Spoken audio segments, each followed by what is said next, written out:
నా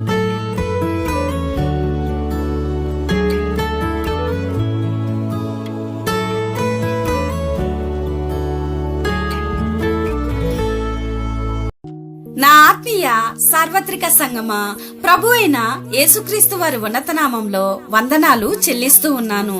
తండ్రికి మన పట్ల ఉన్న కృప, కరుణా వాత్సల్యతకై ఎంతైనా స్తుతింపబద్దులం. ఈ రోజు దినవాక్యంలోని శ్రేష్టమైన జీవోప మాటలు గమనిద్దాం. ఇబ్బంది కొలిమిలో నిన్ను పరీక్షించి తిని.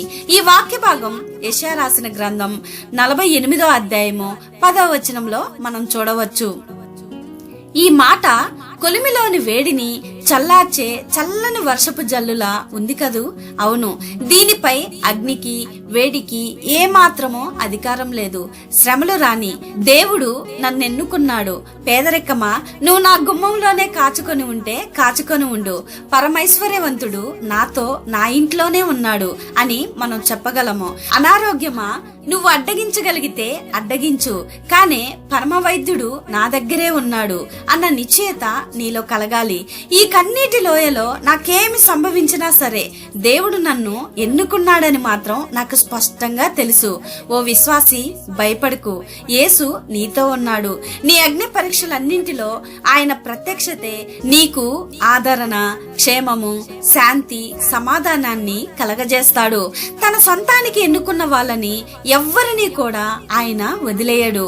భయపడకుడి, నేను సదాకాలము మీతో ఉన్నాను అన్నదే ఆయన ఎన్నుకున్న వాళ్ళకి ఆయన ఇచ్చిన మాట.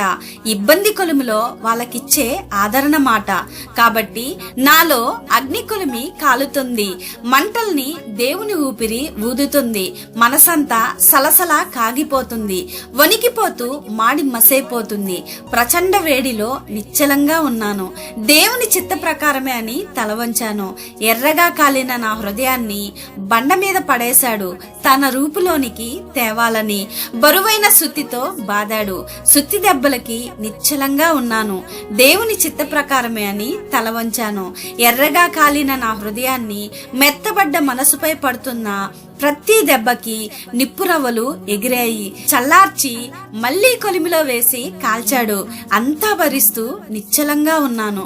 దేవుని చిత్త ప్రకారమే అని తలవంచాను. సనగడం ఎందుకు? బాధ పూర్తయ్యే సమయం త్వరగానే వస్తుంది. నాపై దేవుని పని రేపే పూర్తవుతుంది. అందుకే నమ్మికతో ఆయనపై భారం వేసి నిశ్చలంగా ఉన్నాను.